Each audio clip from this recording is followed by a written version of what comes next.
four Aimmas, Imam Shafi, Imam Ibn Hanbal, Imam Abu Hanifa, Imam Malik, all the great four Aimmas said that if you find any of my fatwa which goes against Allah and His Rasul, throw my fatwa on the wall. وَإِذَا صَحَّ الْحَدِيث فَهُوَ مَذْهَبِي. And if you find a hadith which is authentic, then that is really my madhab. And unfortunately and sadly, in many circles, especially amongst the youngsters, there are so many discussions, so many arguments, so many debates, so many confusions. Many people, subhanallah, they think that as long as you are following a sahih narration, that is okay. But the Prophet didn't say follow sahih hadith. He said follow sunnah. And the sunnah, ordinary person can't come up with it. And this is the responsibility of the fuqaha. So when you follow the fuqaha who have been followed for almost 12 centuries, Imam Abu Hanifa rahimahullah, like I said, up to today even, more than half the ummah follows the Hanafi fiqh. A large portion of the ummah follows Imam Shafi. A large chunk again follows Imam Malik rahimahullah. And perhaps from all the fuqaha, the least is Imam Ahmad bin Hanbal rahimahullah. His followers are mainly in Saudi Arabia, or used to be. Nowadays, there's a general trend to abolish. They think even taqleed or following the A'immah is a bid'ah, is a shirk. That is not the case, my dear brothers. That is not the case. If you're following a mujtahid scholar, and one other thing ulama have stated, the wisdom that Allah subhanahu wa ta'ala through these fuqaha has preserved all acceptable variations in opinion. So there are some variations in opinion which were unacceptable. All the A'immah have rejected them. Whatever has been taken up by Imam Abu Hanifa or Imam Shafi or Imam Malik or Imam Ahmad bin Hanbal, Allah wanted all possibilities, all acceptable variations to remain in the ummah, so they have remained. And anything which hasn't been taken up by the fuqaha, even though it might be in sahih hadith, then it shows, if it wasn't taken up by the A'immah, then it is matruk.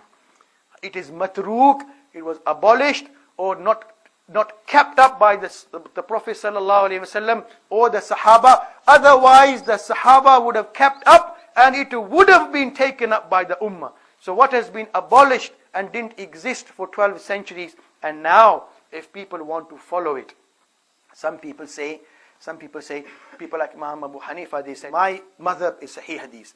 If you bring any sahih hadith that it goes against what I have said, throw what I have said on the wall and follow sahih hadith. Have you heard this? Most people have heard this. And so what they say, look, this says in Bukhari, sahih hadith, so you have to throw out what Abu Hanifa said, but I have yet.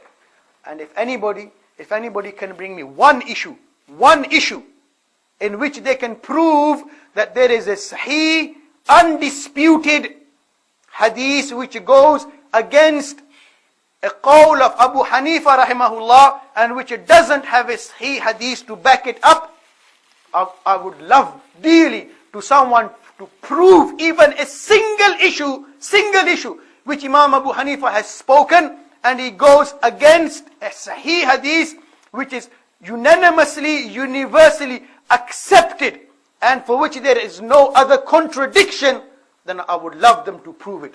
But I don't think anyone will be able to prove a single hadith issue, a fatwa of Imam Abu Hanifa rahimahullah, or Imam Shafi or Imam Malik or Ahmad bin Hanbal rahimahullah, for that argument which goes is against a hadith which is undisputed.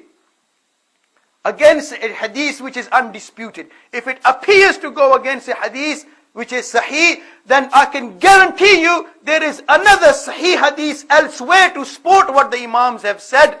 Or if there is a qawl of any of the Imams and it appears to contradict a sahih hadith, then there is another sahih hadith to contradict that hadith somewhere else.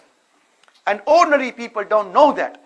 But by making such claims, and many scholars, Dr. Zakir Naik, Abdul Rahim Green, Abu Amina Bilal Phillips, and by making such claims, and I have yet to hear, I've seen many clips, Zakir Naik, Bilal Phillips, Abu Usama, Abdul Rahim Green, making all these claims that Imam Abu Hanifa said, if you see a sahih hadith, which goes against what I have said, throw my qawl on the wall, follow this sahih hadith.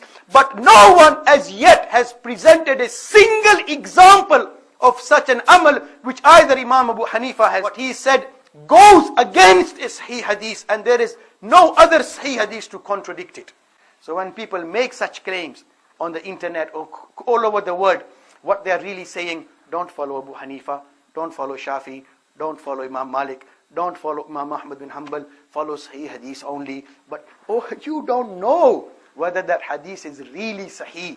You don't know whether that hadith is mansukh or not. And even if it is classified as Sahih, it's not been classified as Sahih by Rasulullah.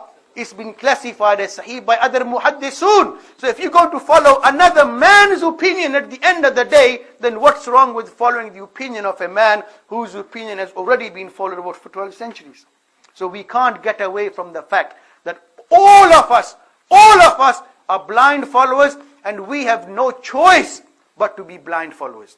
Because if somebody says this is Sahih hadith, how are you going to guarantee 100% it is Sahih? It's not, the Prophet didn't say it, another man said it.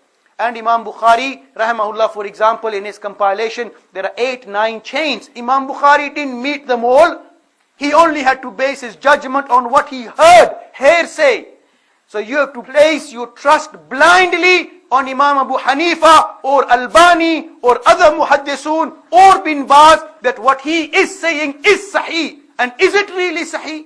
You can argue all night and all day till Qiyamah, and you will go round and round. We've got no choice but to place blind trust. So if we're going to place our trust somewhere and trust someone, yes, then why not follow the people who have been followed for 12 centuries? And by following them, what's happened? It's produced great muhaddisun, great fuqaha, great ulama, and people have managed and lived together. And mashallah, deen has prospered. But now, in this time and age, we see so much fitna on the name of Quran and Hadith.